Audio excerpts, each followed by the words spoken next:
विधवा महिलाओं के कौन से अधिकार है, जैसे कि प्रॉपर्टी में हक से लेकर गुजारा भत्ता तक कौन से अधिकार है विधवा महिलाओं को, तो जानेंगे हम वीडियो में। फ्रेंड्स, वीडियो अंत तक देखिए, लाइक कमेंट शेयर कीजिए और सब्सक्राइब करना न भूलिए। तो चलिए जानेंगे। जैसे कि ससुर से भरण पोषण पाने का दावा कर सकती है विधवा बहू। अब छत्तीसगढ़ हाईकोर्ट ने इस महीने हिंदू विधवाओं के भरण पोषण मामले में महत्वपूर्ण फैसला सुना है। माननीय हाईकोर्ट ने कहा कि यदि हिंदू विधवा अपनी आय या अन्य संपत्ति से जीवन जीने में असमर्थ है, यानी इनकैपेबल है, तो वह अपने ससुर से भरण पोषण का दावा कर सकती है। अब कोर्ट ने कहा कि पति की मृत्यु के बाद ससुर अपनी बहू को घर से निकाल देता है या महिला अलग रहती है, तो वह कानूनी रूप से भरण पोषण का हकदार होगी। अब दूसरी शादी के बाद भी विधवा का पहले पति की संपत्ति में हक होता है। जैसे कि हिंदू विधवा महिला यदि दूसरी शादी भी कर लेती है तो उसका अपने पहले पति की संपत्ति पर पूरा अधिकार होगा। कर्नाटक हाईकोर्ट ने यह फैसला सुनाया था कि मामले की सुनवाई में माननीय जस्टिस का कहना था कि अगर कोई विधवा स्त्री दोबारा शादी करती है तो अपने मृत पति के संपत्ति से उसका हक खत्म नहीं होता। अब संपत्ति की देखभाल तो पति की मृत्यु के बाद पूरा अधिकार। अब संपत्ति की देखभाल के लिए पति की मृत्यु के बाद उनका पूरा अधिकार विधवा का होता है। माननीय सुप्रीम कोर्ट ने इस साल मई में विधवा महिला के भरण पोषण अधिकार से जुड़े मामले की सुनवाई करते हुए कहा था कि हिंदू उत्तराधिकार कानून 1956 सेक्शन 14 सब सेक्शन 1 के तहत हिंदू विधवा महिला अगर किसी संपत्ति की देखभाल कर रही है या उसका उस पर नियंत्रण है तो पति की मृत्यु के बाद भी महिला का उस पर पूरा अधिकार है। अब माननीय सुप्रीम कोर्ट ने अपने फैसले में कहा कि यह फैसला 1956 के अधिनियम की सेक्शन 14 सब सेक्शन 1 के आधार पर दिया गया है। अब इसके अंतर्गत हिंदू विधवा का सीमित हित अधिकार खुद ब खुद पूर्ण अधिकार के तौर पर बदल जाता है।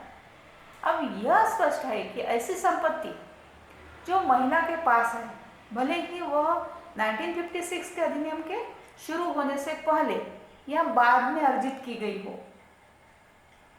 अब विधवा को दूसरे पति से जमीन विरासत में मिल सकती है। अब कैसे मिल सकती है यह देखेंगे हम। जैसे कि हिंदू उत्तराधिकार अधिनियम की धारा 15 के तहत जब बिना वसीयत किए किसी विधवा की मृत्यु हो जाती है तो ऐसे स्थिति में बेटे और बेटी समेत उसके वारिस या अवैध संबंधों से जन्मी संतान भी उसकी पैतृक संपत्ति में हिस्सेदार होती है। अब यह फैसला गुजरात माननीय हाईकोर्ट ने इस साल जून में सुनाया था। अब हिंदू उत्तराधिकार अधिनियम की सेक्शन 15 के तहत एक हिंदू विधवा को अपने दूसरे पति से जमीन विरासत में मिल सकती है। अब साथ ही पहली शादी से हुए उनके बच्चे भी दूसरे पति की जमीन के वारिस हो सकते हैं। अब नेक्स्ट है, हिंदू विधवा के मायके वालों को भी मिल सकती है संपत्ति। अब कैसे मिलती है तो जानेंगे हम। अब पिछले साल फरवरी में एक महत्वपूर्ण फैसले में माननीय सुप्रीम कोर्ट ने कहा था कि हिंदू महिलाओं के पिता की ओर से आए लोगों को उसकी संपत्ति में उत्तराधिकारी माना जा सकता है। यानी ऐसे परिजनों को परिवार से बाहर का व्यक्ति नहीं माना जा सकता और हिंदू उत्तराधिकार कानून के तहत विधवा महिला की संपत्ति उन्हें भी मिल सकती है। अब माननीय सुप्रीम कोर्ट में जस्टिस की पीठ ने कहा था कि हिंदू उत्तराधिकार कानून की सेक्शन 15 सब सेक्शन 1D के तहत हिंदू महिला के पिता की ओर से आए परिजन भी उत्तराधिकारियों के दायरे में आएंगे। ऐसे परिजनों को अजनबी करार देकर महिला का परिवार मानने से इनकार नहीं किया जा सकता। अब विधवा अपनी संपत्ति वसीयत करने के लिए स्वतंत्र है। यानी कि वो किसी के भी नाम से अपना विल बना सकती है।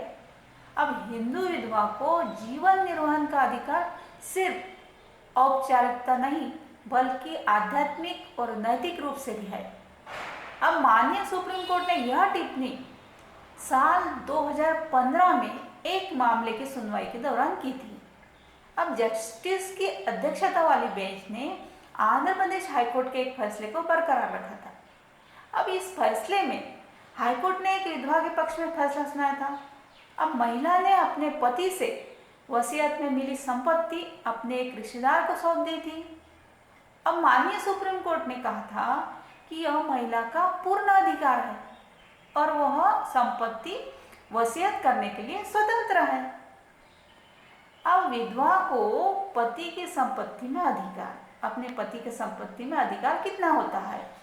तो हिंदू उत्तराधिकार अधिनियम 1956 के मुताबिक अगर कोई शख्स बिना वसीयत छोड़े उनकी मृत्यु हो जाती है तो एक मृत शख्स की संपत्ति को उनके वारिसों के बीच अनुसूची के वर्ग 1 में बांटा जाएगा।